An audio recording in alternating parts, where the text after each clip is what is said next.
चलिए बच्चों, ग्रेहाम and dot model पूरा करने के बाद अब जो मैं शुरू करने वाला हूं वो है इस चैप्टर का सबसे इंपॉर्टेंट मॉडल, सबसे important theory, that is dividend irrelevance theory, Modigliani Miller hypothesis.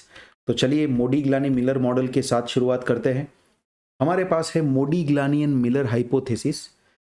ये जो मॉडल दिया था बच्चों, ये फ्रैंको मोडिग्लानी एंड मैर्टन मिलर ने 1961 में दिया था। फ्रैंको मोडिग्लानी एंड मैर्टन मिलर दोनों ही फाइनेंस के ऑथर थे और इन्होंने ये मॉडल दिया था। और मोडिग्लानी एंड मिलर हाइपोथेसिस में ये पहली बार बताया गया 1961 में। एट दैट टाइम ये बहुत ही ज़्यादा फेमस हुआ था। बच्चों, मोडिग्लानी को इकोनॉमिक्स का नोबेल प्राइज भी मिला हुआ है। सो इनके मॉडल को जरा हम ध्यान से समझने की कोशिश करेंगे। तो मोडिग्लानी एंड मिलर हाइपोथेसिस में ये लिखा गया कि डिविडेंड पॉलिसी इरिलेवेंट है। मतलब as per this model, if the company pays और doesn't pay any dividend, value of the firm always remain same. Value of the firm always remain same. फिर से एक बार मैं कहूंगा, as per this model, if the company pays or doesn't pay the dividend, value of the firm always remains same, right? मतलब कि dividend चाहे दो या ना दो, जो फर्म का ओवरऑल वैल्यूएशन है वो हमेशा सेम रहेगा। एक बात यहां पे बिल्कुल नोट करने लायक है बच्चों, notable fact is that price of the share will change due to dividend policy. Dividend policy बदलोगे तो प्राइस ऑफ द शेयर तो चेंज होगा, पर ओवरऑल वैल्यू जो है वो चेंज नहीं होगी। That value of the firm will not change. आप थोड़ा सा कंफ्यूज हो गए होंगे, आप समझ नहीं रहे होंगे, मैं जानता हूं ये कि सर समझ नहीं आ रहा।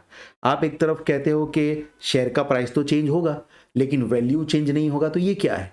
जैसे ही हम थोड़ा सा आगे बढ़ेंगे ना आपको आइडिया आएगा।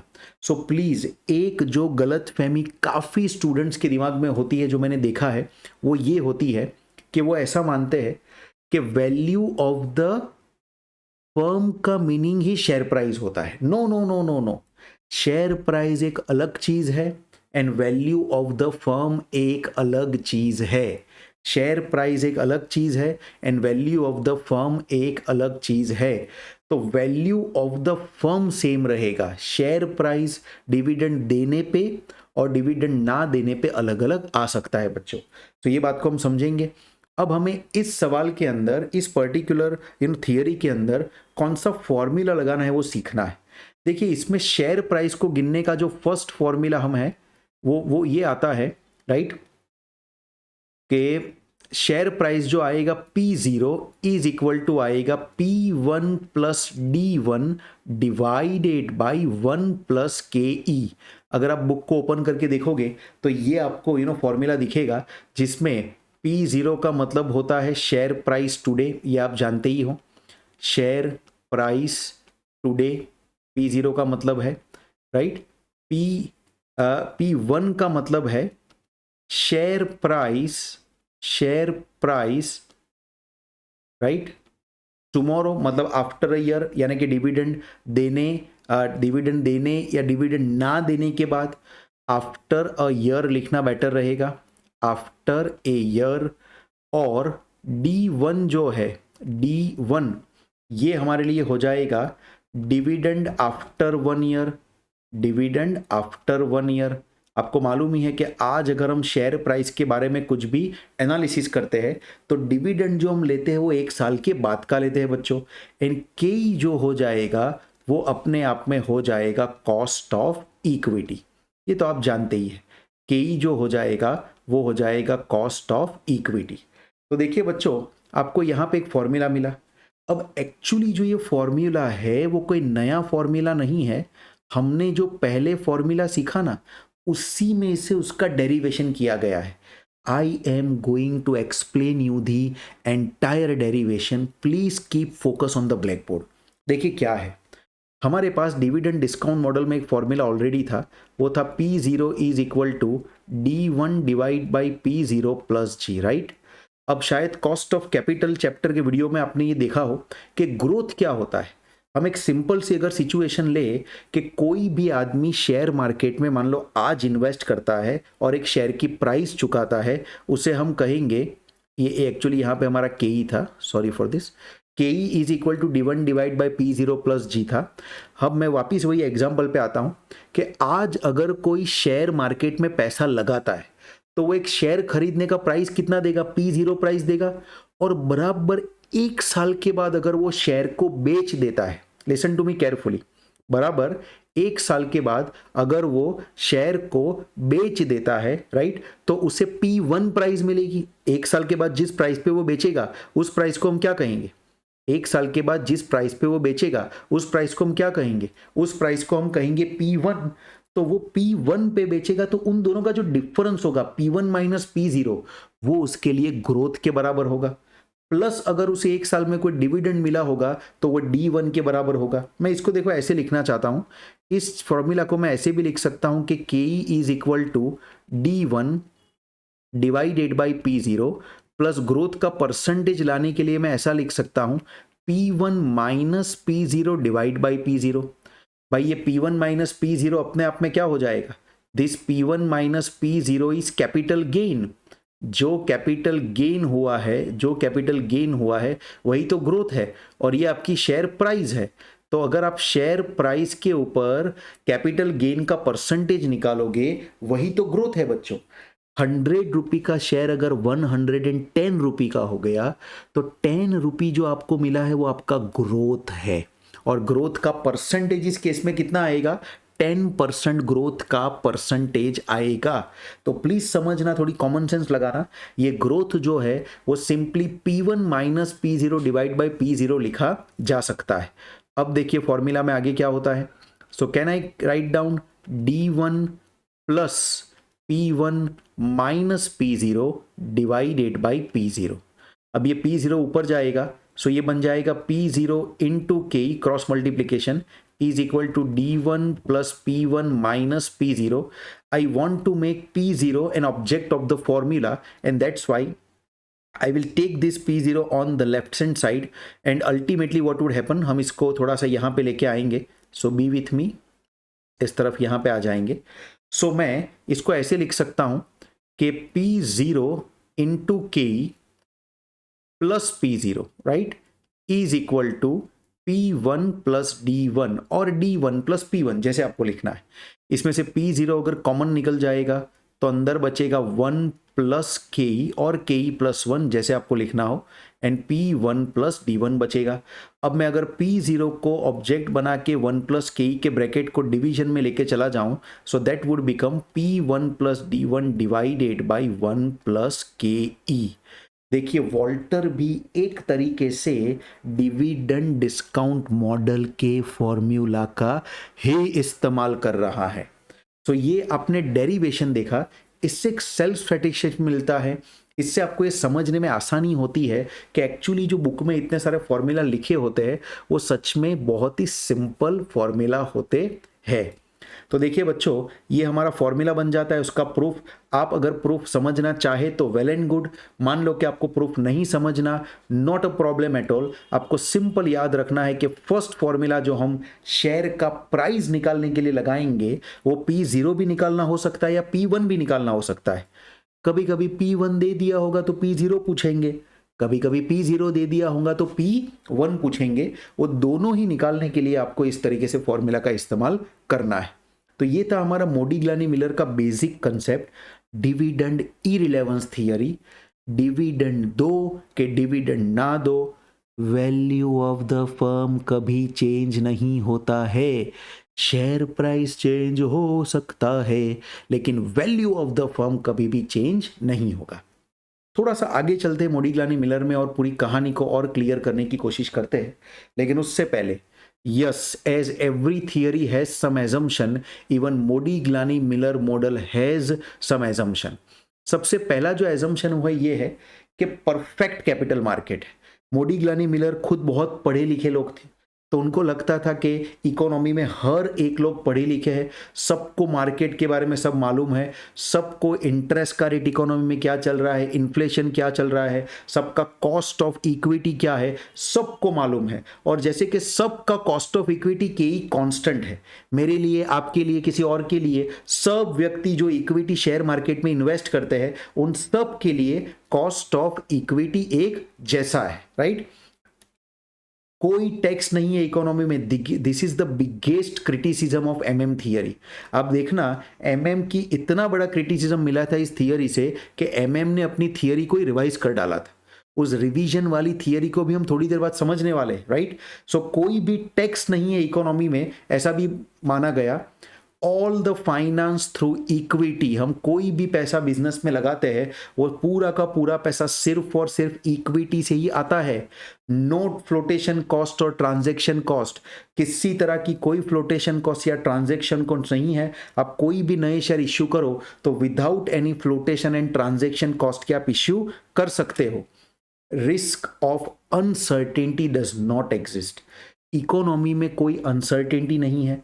हर एक व्यक्ति को अपना रिटर्न क्या है वो मालूम है, इंटरेस्ट के रेट है हर व्यक्ति को वो मालूम है। इकोनॉमी में रेट कभी चेंज नहीं होते, कभी कोई अनसर्टेनिटी नहीं आती। ये सब चीज़ें भी एजम्पशन किया गया था एमएम मॉडल के अंदर। अब देखते हैं कि ये मॉडल एग्जैक्टली हमें कहना क्या चाहता है। तो हम एमएम मॉडल का एप्लीकेशन समझने वाले हैं। Now this is very crucial and very important.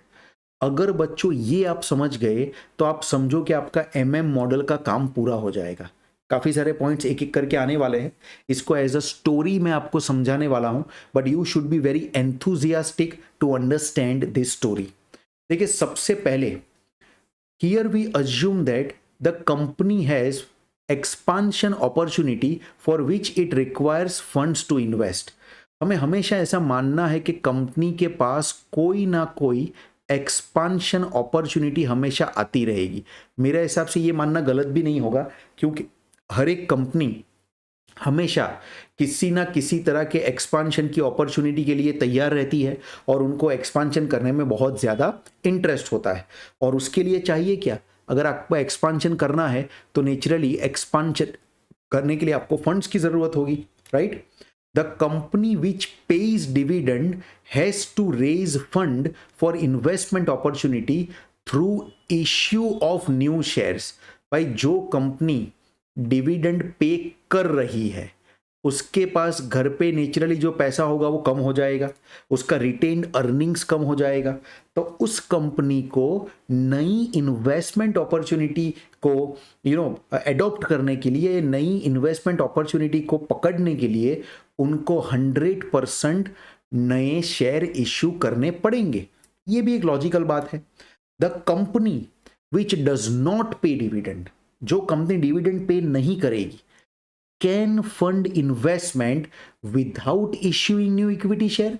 या तो उसको न्यू इक्विटी शेयर इश्यू ही ना करने पड़े, वो अपने घर पे जो उसके पास रिटेन अर्निंग पड़ा था उसी रिटेन अर्निंग का इस्तेमाल करके इक्विटी को इश्यू कर ले, या तो with issue of less number of equity share. देखिए, अगर घर पे पैसा है और बाहर जो एक्सपांशन करना है उसमें उससे भी अगर ज़्यादा पैसा लगाना है तो आप चाहे तो less number of equity share issue कर सकते हो ना।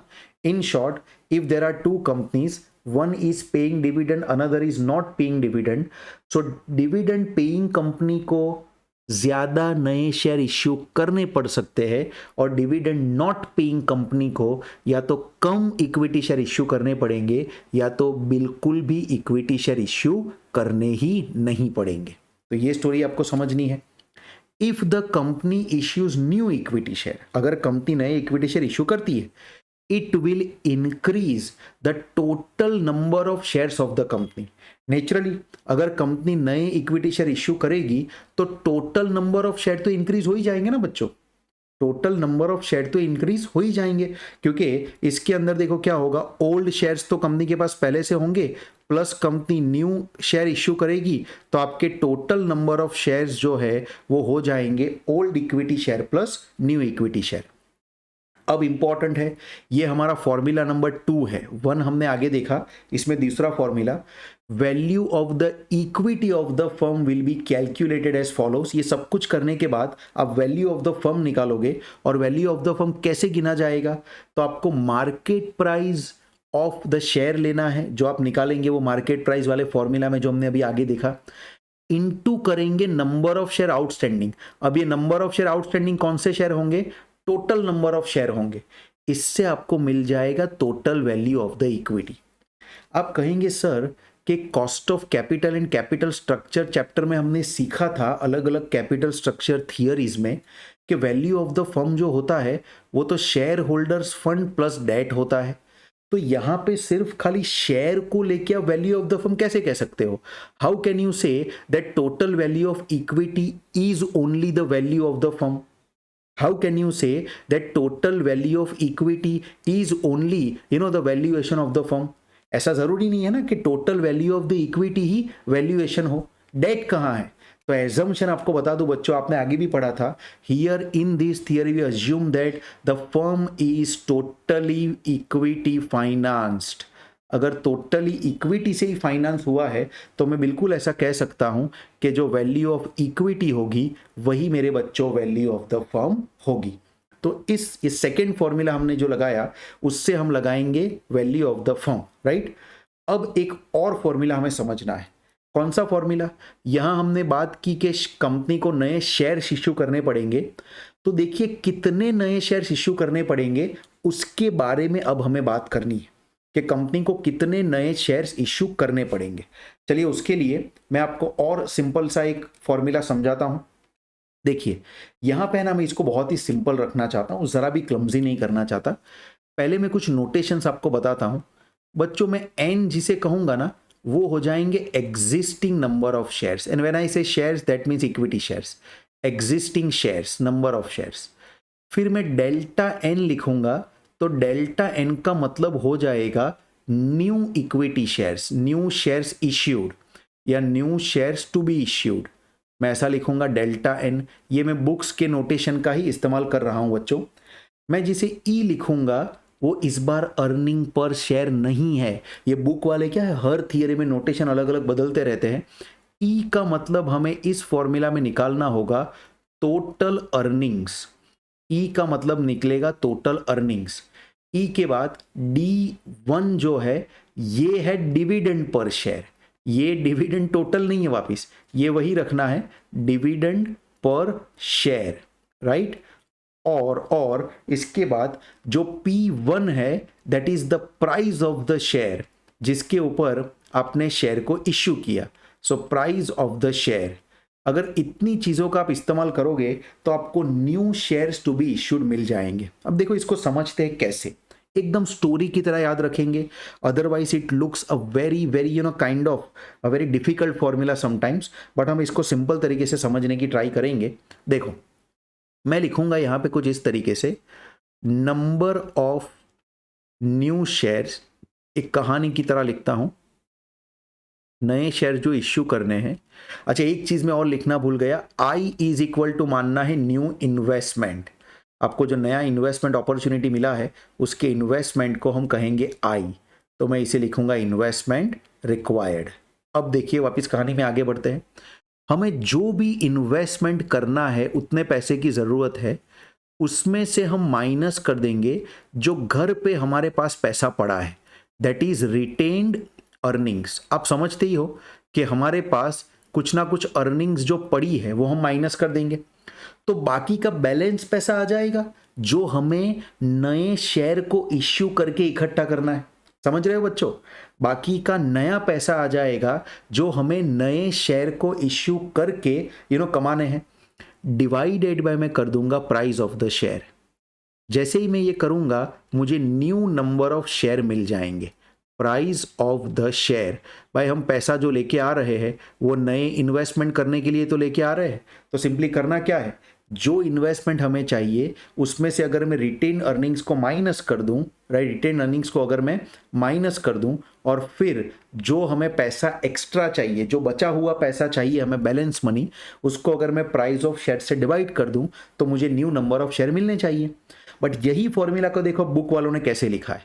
न्यू नंबर ऑफ शेयर को मैं डेल्टा एन लिखूंगा, मैं यहां पे डिफाइन कर चुका हूं, इज इक्वल टू इन्वेस्टमेंट को आई लिखूंगा। अब देखो थोड़ा सा नाटक है। रिटेन अर्निंग को लाने के लिए उन्होंने पहले अर्निंग्स लिया और अर्निंग्स में से माइनस कर दिया n into D1। Now try to understand, ये जो n है वो एग्जिस्टिंग नंबर ऑफ शेयर है। अब नेचुरली जो डिविडेंड मिलेगा वो तो जो एग्जिस्टिंग शेयर होंगे कंपनी के उसी ऊपर मिलेगा ना। आपके नए शेयर जो इश्यू किए, क्या कभी उसके ऊपर आपको डिविडेंड मिल सकता है क्या? आपने नए शेयर इश्यू किए, क्या उसके ऊपर आपको डिविडेंड मिल सकता है क्या? The answer is no. आपको जो भी डिविडेंड मिलेगा वो एग्जिस्टिंग शेयर के ऊपर ही मिलेगा। So I minus E minus n D1, N is number of share, D1 is dividend per share. तो जैसे ही आप ND1 करोगे, प्लीज ट्राई टू अंडरस्टैंड, मैं लिख के वापिस मिटाने वाला हूं, ये आपका टोटल डिविडेंड आ जाएगा ना बच्चों। जैसे ही आप ND1 करोगे ये आ जाएगा आपका टोटल डिविडेंड। तो अगर आप टोटल अर्निंग्स में से टोटल डिविडेंड को माइनस करोगे, क्या बचेगा? रिटेन्ड अर्निंग बचेगा। तो देखिए E माइनस ND1 जो आपने किया, that actually gives you the idea of retain earning. और मुझे इसी को डिवाइड करना पड़ेगा P1 से, प्राइस ऑफ द शेयर से। तो ये हमारे लिए हो जाएगा नंबर ऑफ शेयर्स लाने का फॉर्मूला। तो ये हमारा तीसरा फॉर्मूला मोडिग्लानी मिलर अप्रोच का हुआ। बस ये 3 फॉर्मूला अगर आपको अच्छे तरीके से समझ में आ गए बच्चों, तो मोडिग्लानी मिलर के सब क्वेश्चन आप एकदम आराम से गिन पाओगे। आई एम श्योर आप एक कहानी की तरीके से पूरा मोडिग्लानी मिलर अप्रोच समझे होंगे। अब इसको प्रैक्टिकली लगा के जो देखना है हमें, वो हम किसी सवाल में, किसी प्रॉब्लम में, सिचुएशन में जाके समझने की कोशिश करेंगे बच्चों। चलिए बच्चों, मोडिग्लानी एंड मिलर मॉडल का एक क्वेश्चन हम शुरू करते हैं। ये 3 फॉर्मूला अच्छे तरीके से याद रखना। I am sure you are going to excel in this model. ये रहा आपका क्वेश्चन नंबर 15 जो हमारे वीडियो में है, जो कि हमें मॉडल से गिनना है। चलिए सवाल रीड करना, काफी बड़ा सा इंफॉर्मेशन है, लेकिन आई एम श्योर आपको एकदम आराम से ये समझ में आएगा। RST Limited has a capital of ₹10 lakh in equity shares of ₹100 each. The shares are currently quoted at par. मतलब आज जो शेयर की मार्केट प्राइस है P0 वो भी बच्चों 100 रुपीज ही है। The company proposes to declare a dividend of ₹10 per share at the end of the current financial year. Okay, the capitalization rate for the risk class of which the company belongs is 12%. तो ये आपका KE हो जाएगा, right.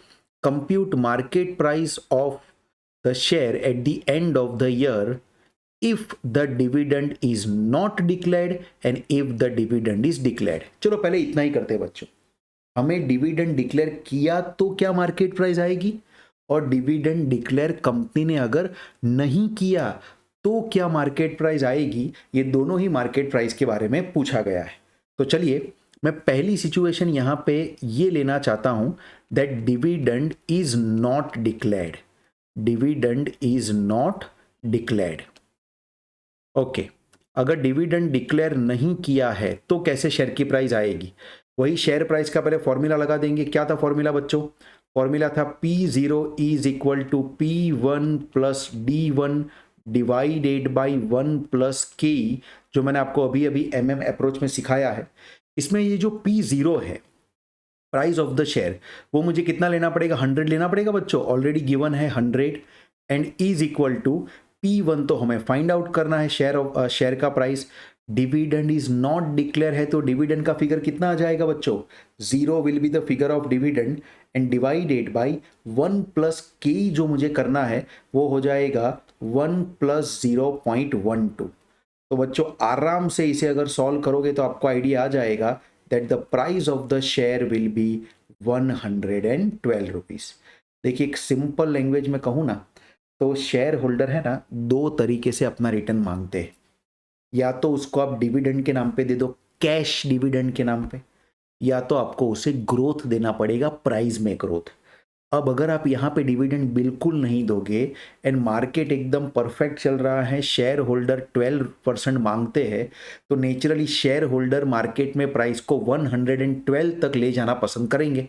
तो 112 जो price आना चाहिए dividend declare ना किया हो तब, क्योंकि आपने डिविडेंड तो दिया ही नहीं, आपने कोई भी चीज़ कैश में जो कमानी थी वो तो आपने दी ही नहीं, तो आपको पूरा का पूरा पैसा कहाँ से देना पड़ेगा, पूरा का पूरा पैसा आपको कैपिटल गेन के नाम से देना पड़ेगा, राइट। तो डिविडेंड जब डिक्लेयर नहीं हुआ है तब 112 रुपया 112 की प्राइस आएगी।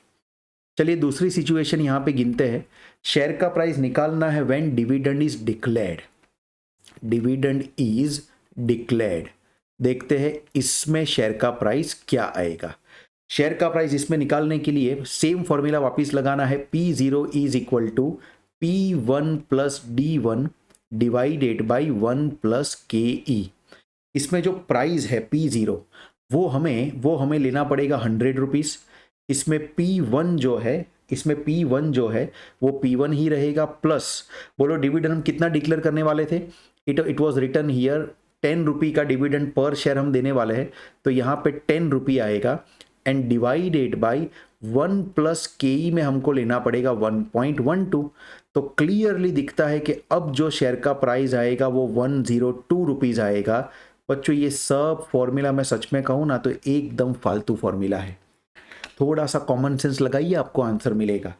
शेयर होल्डर 12% मांगते हैं, शेयर होल्डर ने आज मान लो 100 रुपये में शेयर खरीदा करंट मार्केट प्राइस, तो उनको 12 रुपीज़ की अर्निंग उसके ऊपर चाहिए कि नहीं चाहिए। अगर 12 रुपीज़ की अर्निंग में से आप 10 रुपये उनको डिविडेंड के नाम पे कैश में प्रोवाइड करते हो तो कैपिटल गेन वो कितना मांगेंगे, ओनली 2 रुपीज़। और वो जो कैपिटल गेन 2 रुपीज़ मांगेंगे, इसीलिए P1 price after a year क्या आएगी, 102 आएगी।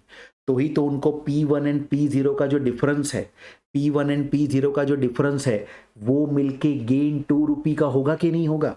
सो समझिए बच्चों, जब आपने डिविडेंड नहीं दिया था तो सीधा 112 रुपया प्राइस आ गया था, क्योंकि आपने एक भी रुपया डिविडेंड नहीं दिया, एक भी रुपये की कैश इनकम नहीं दी शेयर होल्डर को, तो शेयर होल्डर को पूरा का पूरा पैसा प्राइस में दिखना चाहिए, पूरा 12% का रिटर्न उनको कैपिटल गेन के नाम पे चाहिए।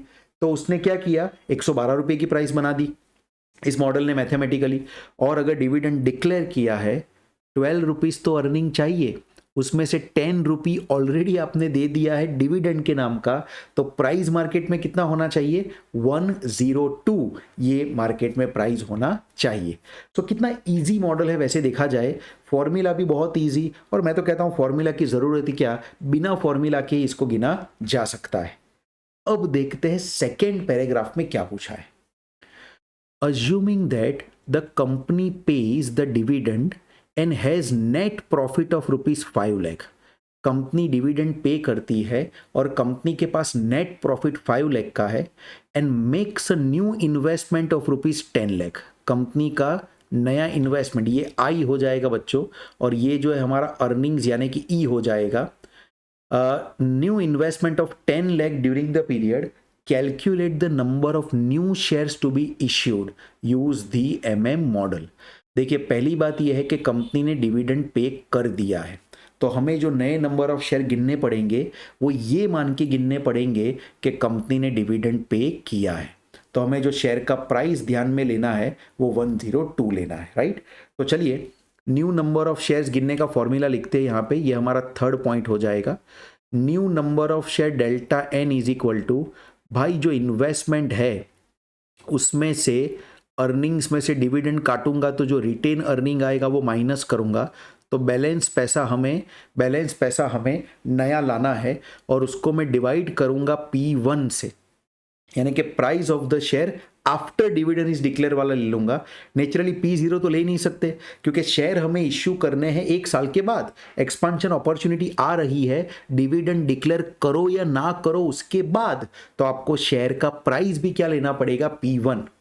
इसमें से फिगर्स भरते हैं, अभी काम हो जाएगा। Delta N is equal to investment जो हमें चाहिए वो चाहिए 10 lakh, not 5 lakh actually, investment is 10 lakhs, right, minus earnings का जो हमें फिगर दिया है दैट इज 5 लाख, जो प्रॉफिट कमाया था वो 5 लाख है, ये इक्विटी का ही प्रॉफिट है, माइनस नंबर ऑफ शेयर्स जो थे वो आपके 100 से अगर डिवाइड करूं तो 10,000 नंबर ऑफ शेयर्स आएंगे।